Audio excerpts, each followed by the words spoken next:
napakagandang masdan ang wagas na pag-aaruga ni Mamita Jinky Pacquiao sa kanyang minamahal na apo na si Baby Clara.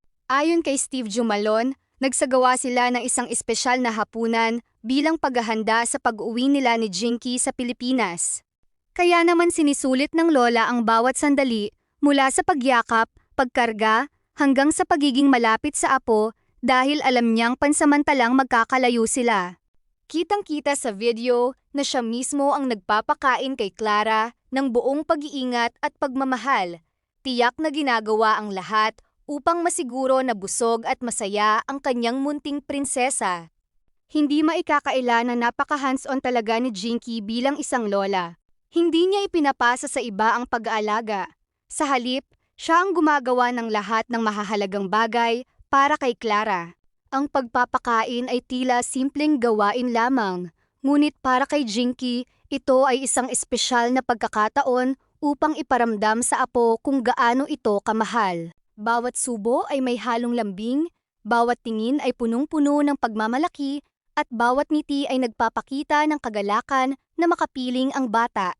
Ang ganitong hapunan ay hindi lamang pagkain. Ito ay pagbubuo ng huling magagandang alaala bago ang pag-alis.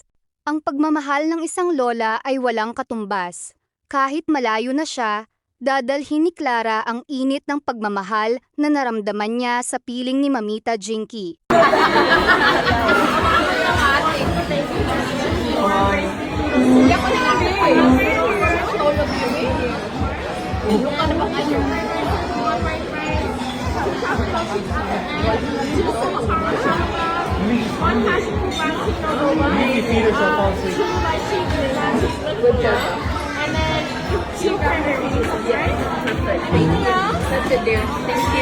Guys, may plano mag-dinner kami ngayon guys kasi alis na kami bukas. Ito na guys. Ayun na sila Madam Jinky, si Mrs. Jim, ayun na sila.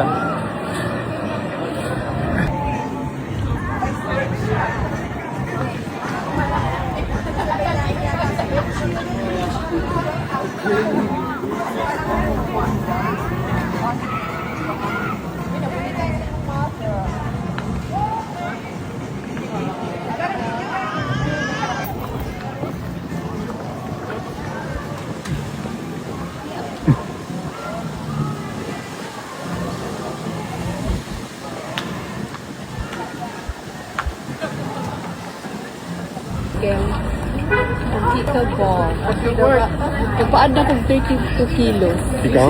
Oh, ay, parido kang kilo. Just in case.